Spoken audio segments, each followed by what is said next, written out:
true that some people define God as pure consciousness or as being synonymous with the laws of nature. But if we talk about consciousness and the laws of nature, we won't be talking about the God that most of our neighbors believe in, which is a personal God who hears our prayers and occasionally answers them. So I just want you to be sensitive to this, because if Michael or I say something derogatory about Islam or Christianity, which seems possible, the response from the other side shouldn't mention quantum mechanics. And it shouldn't reference a notion of God that is so denuded of doctrine as to more or less be synonymous with pure mystery or pure information or pure energy or pure anything. So I wanted to plant a flag there where you all can see it, because the God that our neighbors believe in is essentially an invisible person. It's a creator deity who created the universe to have a relationship with one species of primate. Lucky us. and he's got galaxy upon galaxy to attend to, but he's especially concerned with what we do, and he's especially concerned with what we do while naked.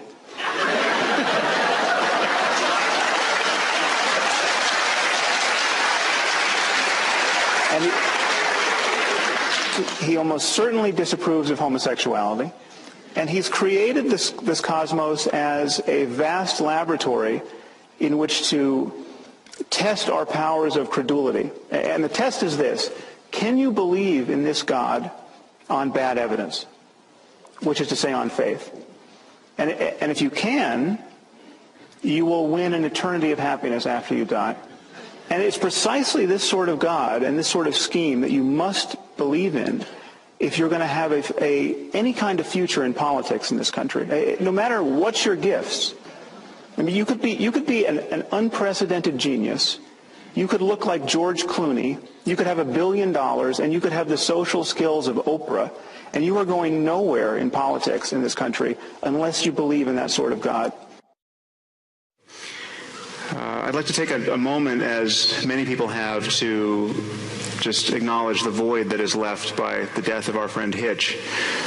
While it might be possible to guess what he would have thought about a number of the topics raised here, it's almost impossible to imagine how well he would have expressed those thoughts. The man had more wit and style and substance than a few civilizations I could name.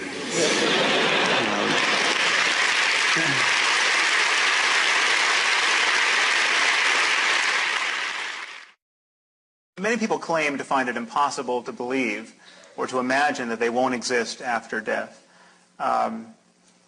Just try it for a second. I mean, you imagine that everyone in Paris right now is getting along fine without all of us. I mean, none of us are in Paris. We are really, really materially absent from whatever is going on in every other city on this planet right now. You were absent for all of human history before your birth. The idea that you simply can't imagine not existing after death is really kind of just for lack of trying, I think. The deeper point here, and this is where the whole style and content of what you're saying is so deeply unscientific, is that there's not a physicist sitting on this stage right now. Okay, I would never be tempted to lecture a room full of 1,000 people at Caltech about physics. I'm not a physicist. You're not a physicist. And basically every sentence demonstrates that you speak on the subject. Now, to not believe in God is to know that it falls to us to make the world a better place. And we have barely emerged from centuries of barbarism. It's not a surprise that there are shocking inequities in this world. It is hard work to climb down out of the trees, walk upright, and build a viable global civilization when you start with technology that's made of rocks and sticks and fur. This is a project, and progress is difficult. Just picture going back 100 generations. within your own family. I mean, just picture it kind of mapped onto this room, maybe this front row. Just 100 people. Your father's fathers, mother's fathers, mother's fathers' fathers, on back. Now, I don't care how cultured you are, how well-educated your family. You can be Matthew Chapman, whose great-great-grandfather was Charles Darwin. But if you just keep going, in no more than 100 conversations, you are going to meet someone who thinks that sacrificing your firstborn child just might be a good way to control the weather. It is. Some of you probably don't have to go back quite that far. You just have to go home for Christmas. Okay, if you're going to say that non-locality is an operable principle in neuroscience, that is woo-woo right now in neuroscience. It's a principle in morphogenesis and differentiation. It's a principle in the workings of the pacemaker of your heart, where 100 pacemaker cells fire simultaneously, non-locally. Saying it louder and relentlessly is not going to make it true.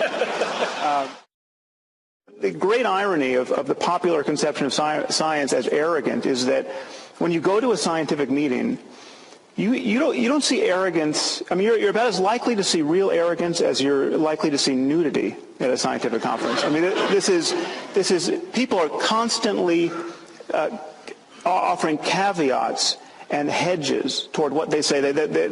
Every statement is couched in, I'm sure there's someone in the room who knows more about this than me, but because everyone is desperate to avoid public embarrassment. Now, this seems to be something you're not doing.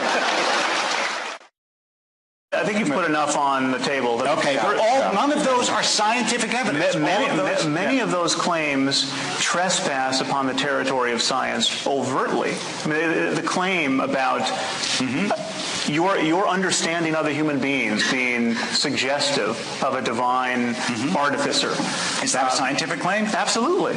I mean, is your understanding of mathematics also suggestive of a divine artificer? No, it has to do with my experience. Your ability to learn language? Do you understand? It has to do with my experience of you. When I'm looking at you right now, you may assume that what I see is immaterial, but that's not what I see.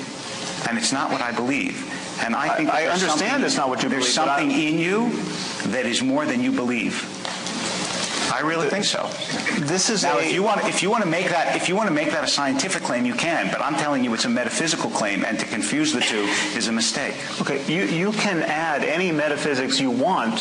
Thank you. In that, by that means, I mean, I can say, I see you as a reincarnate personality, and I think you were probably I was someone famous on Atlantis. Right. Yes, don't make me like a washerwoman in a people do this all the time. I mean, you can broadcast. I mean, this is constrained by our common sense in every other domain of discourse. I mean, just take, for example, the people who think Elvis is still alive. Okay, what's wrong with this claim? I mean, why is this claim not vitiating our academic departments and corporations? I mean, I'll tell you why, and it's very simple. We have not passed laws against believing Elvis is still alive.